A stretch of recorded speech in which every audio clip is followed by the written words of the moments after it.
With Netflix's Atlas coming soon, Jennifer Lopez should stick to genre movies. It suits her.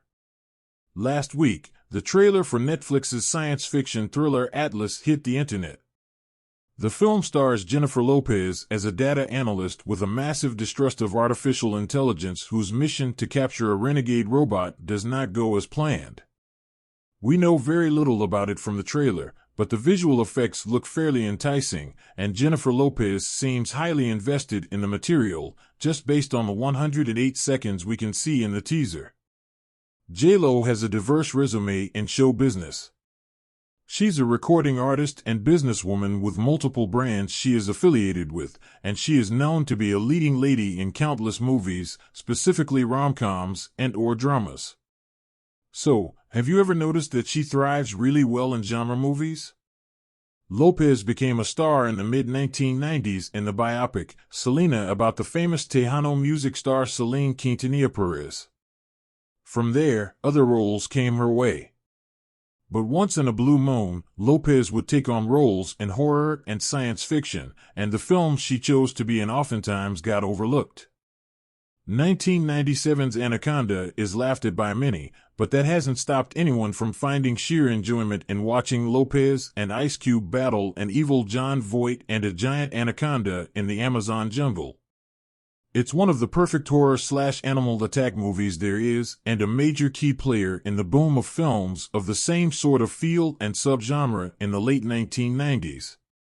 Anaconda may not be something J.Lo has acknowledged a lot throughout her career, but it's there, and a lot of fans love it. It's the first of a few fine examples as to why she should continue to stick with more obscure and abstract sorts of films in different kinds of genres. Did somebody say abstract? 2000's The Cell is a film that many J.Lo fans overlook, but genre movie fans have welcomed it into their collection of favorite mind-bending, dark thrillers. In the film, Lopez plays an FBI agent who, through transcendental science, must go into the mind of the killer to uncover the answer as to where his most recent kidnapped victim may have been hidden.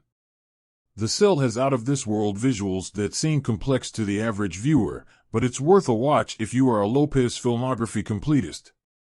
Unfortunately, the 2000s gave J.Lo opportunities that had her shift away from horror and science fiction while still playing leads in films like Angel Eyes and Enough. These were thrillers that fell flat at the box office. Lopez's music career was going up and up during this time.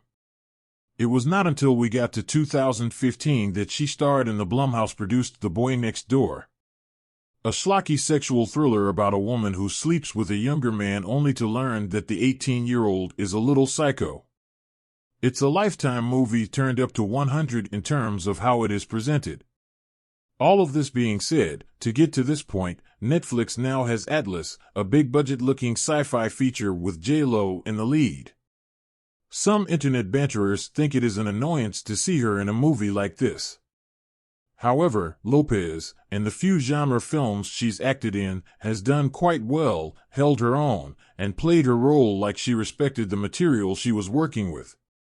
We know very little about Atlas, but it feels like a direct-to-streaming blockbuster, which sounds like a misfire, but there's a possibility for it to be a hit. This could be a new chapter, with Lopez doing sci-fi and maybe even blending it back into horror down the road. We've seen many multi-talented actors and actresses over the years take swings in their second act in something different.